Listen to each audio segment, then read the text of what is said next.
Hello friend, I am Ankit. ग्रीमा design and construction में आपका स्वागत है। तो बने रहे मेरे यूट्यूब चैनल के साथ।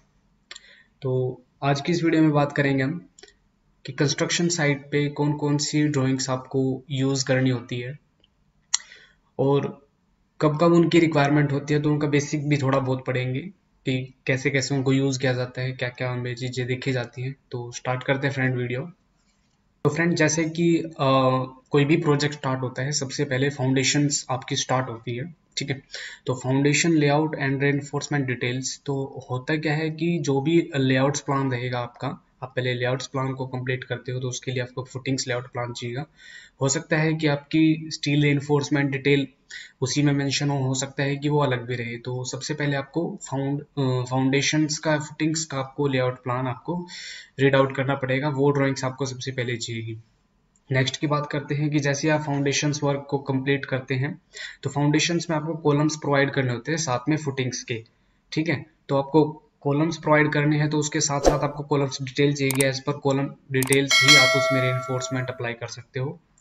नेक्स्ट जो रहेगा आपका, जैसे आप फाउंडेशंस और कॉलम्स को कंप्लीट कर लेते हो तो आपका टॉप जो एरिया रहेगा यानी कि फुटिंग्स का, तो आपको जो कॉलम्स रहेंगे वो उन पे लेआउट मेंशन करना पड़ेगा आपको कि कौन सा कॉलम्स हमारा नंबर्स ऑफ कॉलम के अकॉर्डिंग किस साइज का कॉलम्स है, उसमें जोगल्स तो नहीं है।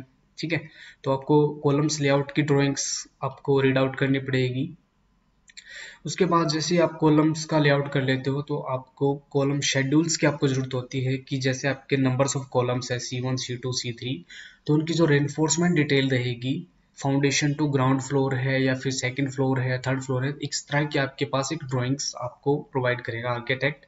तो उसके अकॉर्डिंग्स आपको क्या करना है, कॉलम्स को रेनफोर्समेंट अप्लाई करना है। जो भी नंबर्स ऑफ आपको कॉलम्स है उसके अकॉर्डिंग्स आपको कॉलम शेड्यूल के अकॉर्डिंग आपको कॉलम्स कंप्लीट करने हैं।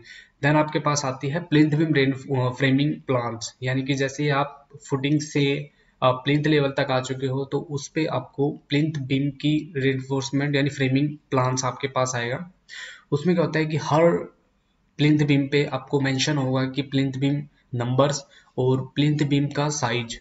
तो उसके अकॉर्डिंग से आप प्लिंथ बीम का आपका कंप्लीट कर सकते हो। फिर उसके बाद जो आपकी प्लिंथ बीम की रेनफोर्समेंट डिटेल आएगी, प्लिंथ बीम रेनफोर्समेंट डिटेल से आपके जितने भी नंबर्स ऑफ प्लिंथ बीम है उन पे मेंशन होगा। जैसे कि हमने फ्रेमिंग प्लान में देखोगे, जैसे PB2 है और अपना PB3 है, तो उस अकॉर्डिंग हर आपको प्लिंथ बीम की डिटेल मिलेगी।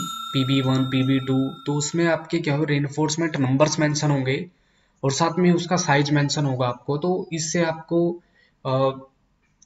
अपना काम इजी कर सकते हो कि आपको प्लिंथ बीम फ्रेमिंग प्लान और प्लिंथ बीम डिटेल्स आपके साथ में है। तो देन जो आपके पास आती है, जैसे ही आप प्लिंथ बीम से निकलते हो तो आपको स्टेयरकेस आपको डालना साथ साथ जरूरी होता है, जैसे फ्लोर में आपको चढ़ने के लिए। अगर आप इसको बाद में करते हो तो हो सकता है बाद में भी कर सकते हो, लेकिन मोस्टली होता है क्या है कि स्टेयरकेस को हमें साथ में लेके चलना होता है। तो स्टेयरकेस में आपको सेक्शन डिटेल्स मिलेगी कि आपके जो स्टेयर्स है, ठीक है, तो वो फ्लोर वाइज आपकी फ्लाइट हाइट कितनी है, आपके ट्रेड और राइजर का साइज क्या है, चौक की साइज आपका क्या है, तो वो आपको सेक्शंस और एलिवेशंस की ड्राइंग्स आएगी। तो उससे आप पता कर सकते हो। नेक्स्ट ड्राइंग जो आपको चाहिएगी, आपके पास कॉलम्स की डिटेल आती है, वही आपके फ्लोर वाइज आपको चेंज होती रहेगी। तो उसके बाद जैसे ही आप फ्लोर्स पे पहुंच जाते हो यानी फर्स्ट फ्लोर पे आ जाते हो तो फिर आपको स्लैब यानी कि स्लैब डालने की जरूरत होती है। तो उसमें स्लैब आप डालते हो तो उसमें आपके आपके आती है बीम यानी फ्रेमिंग प्लान आता है, क्योंकि स्लैब में कुछ बीम भी होते हैं। तो उसी अकॉर्डिंग बीम नंबर्स आपके पास मेंशन होंगे। बीम आने के बाद आपको रेनफोर्समेंट डिटेल होगी, जैसे मैंने प्रीवियस प्लिंथ में बताया है कि सेम ऐसे ही आपका फ्रेमिंग में होगा। स्लैब की फ्रेमिंग के अंदर आपको जितना भी आपका प्लिंथ बीम होंगे और वैसे ही हमारे पास स्लैब के बीम्स होंगे, तो उनके नंबर मेंशन होंगे। उनको आपको नंबर्स ऑफ रेनफोर्समेंट प्रोवाइड होंगे कि भाई आपको टॉप में क्या रखना है, बॉटम में क्या रखना है। तो आपको ये क्या है, आपको बीम डिटेल्स आपको रीड आउट करनी पड़ेगी या फिर आपको अप्लाई करनी पड़ेगी अगर आपके पास नहीं है तो। देन आपके पास स्लैब की रेनफोर्समेंट डिटेल आएगी। जैसे ही आप बीम को डाउन कर लेते हो तो बीम डाउन करने के बाद आपका जो नेक्स्ट वर्क होता है वो स्लैब रेनफोर्समेंट का होता है, जिसमें आपको स्लैब के रेनफोर्समेंट वर्क करना होता है। तो आपको बेसिकली होता क्या है कि जैसे ही आप स्लैब का रेनफोर्समेंट कंप्लीट कर लेते हो उसके बाद आपको क्या है इलेक्ट्रिकल वर्क की जरूरत होती है। तो आपको इलेक्ट्रिकल ड्राइंग्स होगी। इन सब ड्राइंग्स का बताने का पर्पस क्या है कि आपके जैसे आप फ्रेशर्स हो तो आपको नहीं पता है कि नेक्स्ट स्टेप आपका क्या होने वाला है।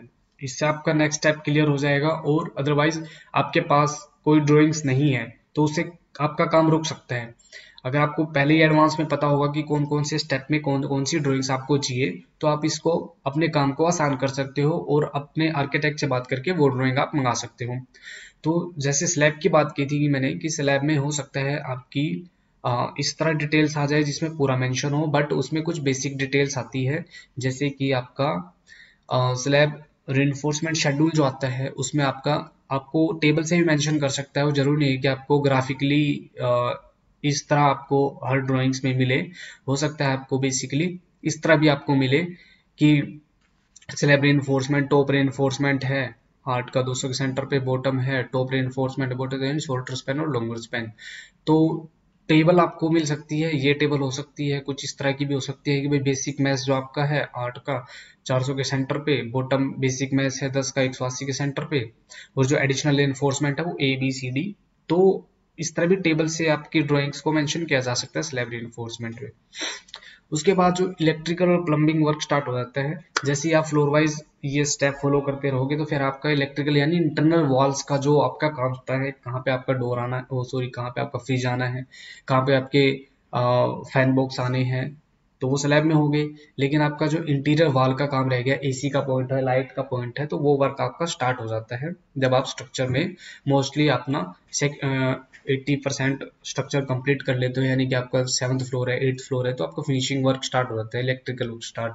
तो साथ में ही आपको जो नेक्स्ट ड्राइंग आपको चाहिएगी वो टॉयलेट्स की होती है। टॉयलेट्स की अलग डिटेल्स आती है कि टॉयलेट का इलेक्ट्रिकल प्लम्बिंग का फिनिशिंग वर्क का, तो उनमें जो इलेक्ट्रिकल वर्क रहेगा या प्लम्बिंग वर्क रहेगा, और जैसे आप बात करोगे कि उसका फिनिशिंग यानी कि टाइल का पैटर्न क्या रहेगा, किस पैटर्न में आपको टाइल लगानी है, लेस वॉल आपको प्रोवाइड करनी है नहीं करनी है, शिंक हाइट क्या है, तो ये अलग से डिटेल आती है आपके पास।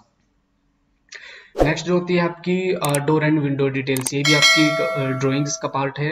इसकी भी आपकी एक अलग से ड्राइंग आती है जिसमें आपका डोर्स विंडो शेड्यूल होता है कि कौन सा डोर आपका डोर मेंशन होगा D1 D2, उसका एलिवेशन से आप पता लगा सकते हो कि कितनी हाइट रखनी है कितनी विड्थ रखनी है। बेसिकली इनमें ज्यादा देखने वाली चीज होती है तो उसमें आपके मार्जिन की होती है कि उसमें मार्जिन आपको देखना पड़ेगा कि आर्किटेक्ट ने जो आपका फिनिशिंग मार्जिन दिया है बुनियाद नहीं दिया है। हो सकता है कि आपको खुद कंसिडर करना पड़े फिनिशिंग मार्जिन डोर विंडो चौखट का कि 50 mm छोड़नी है फिलिंग के लिए। ठीक है। तो नेक्स्ट जब आप इंटीरियर वर्क आपका स्टार्ट होता है, फिनिशिंग वर्क स्टार्ट होता है, तो आपको एलिवेशन ड्राइंग्स आपके पास होनी चाहिए। अगर नहीं है तो आप आर्किटेक्ट्स को रिकमेंडेड कर सकते हो, कॉल करके पूछ सकते हो कि सर एलिवेशन ड्राइंग हमें प्रोवाइड कीजिए। तो एलिवेशन ड्राइंग में क्या होता है कि आपको एक्सटीरियर व्यू जो आपका दिखता है स्ट्रक्चर का, उससे आप देख सकते हो फ्लोर वाइज आपको लेवल मिलेंगे, और जो आपके एलिवेशंस यानी एलिवेशंस में जो भी आपके ऑफसेट रहेंगे तो उनमें भी आपके लेवल होते हैं। यानी कि कोई भी वॉल है तो कोई वॉल उससे कितना बाहर है, तो वो प्लस 600 mm बाहर है, माइनस है तो कितना आपका अंदर है। तो लेवल्स आपको मेंशन होंगे सभी कि आपके एलिवेशन में कौन सी चीज अंदर है कौन सी आपकी बाहर है। ठीक है, तो उससे आपका एलिवेशन बनता है। नेक्स्ट जो ड्राइंग आपको चाहिएगी वो आती है आपके पास फिनिशिंग्स की, यानी कि अगर आपको फ्लोरिंग कर रहे हो तो उसमें आपको क्या है कि स्टोन है, कोटा स्टोन है या फिर टाइल है, तो टाइल का पैटर्न अगर कुछ है तो आपको पैटर्न्स की ड्राइंग मिलेगी। अगर मार्बल्स है तो मार्बल्स कौन सा मार्बल्स है उसका अगर कुछ पैटर्न है तो वो आपको पता होगा कि भाई इस तरह की आपको ये वाली ड्राइंग्स आपको नीडेड होंगी। तो इन सब ड्राइंग्स बनाने का बताने का मेरा पर्पस सिर्फ यही था कि अगर आप फ्रेशर्स हो, आपने कभी बड़े प्रोजेक्ट पे काम नहीं किया, तो एटलीस्ट आपको पता हो ये सब चीजें कि स्टेप बाय स्टेप आपको कौन सी ड्राइंग्स की नीडेड होती है और कैसे आप उन ड्राइंग्स को रीड आउट कर सकते हो। क्योंकि कोई भी काम स्टार्ट करने से पहले आपको क्या है कि ड्राइंग्स को रीड करना जरूरी होता है, कोई भी काम स्टार्ट करने से पहले। तो जब आपको पता होगा कि नेक्स्ट स्टेप हमारा कौन सा होने वाला है, उसकी ड्राइंग्स हमें क्या चाहिए, तो उन सब ड्राइंग्स के अकॉर्डिंग आप अपना प्री प्लान कर सकते हो कि मुझे नेक्स्ट स्टेप क्या करना है और कैसे इसको फेस करना है। तो ओके गाइज, अगर वीडियो अच्छे लगे तो लाइक करो, शेयर करो, सब्सक्राइब करो। अगर वीडियो से रिलेटेड आपको कुछ कमेंट्स हैं तो प्लीज़ कमेंट कर सकते हो। ठीक है, मिलते हैं फ्रेंड्स नेक्स्ट वीडियो में। Thank you.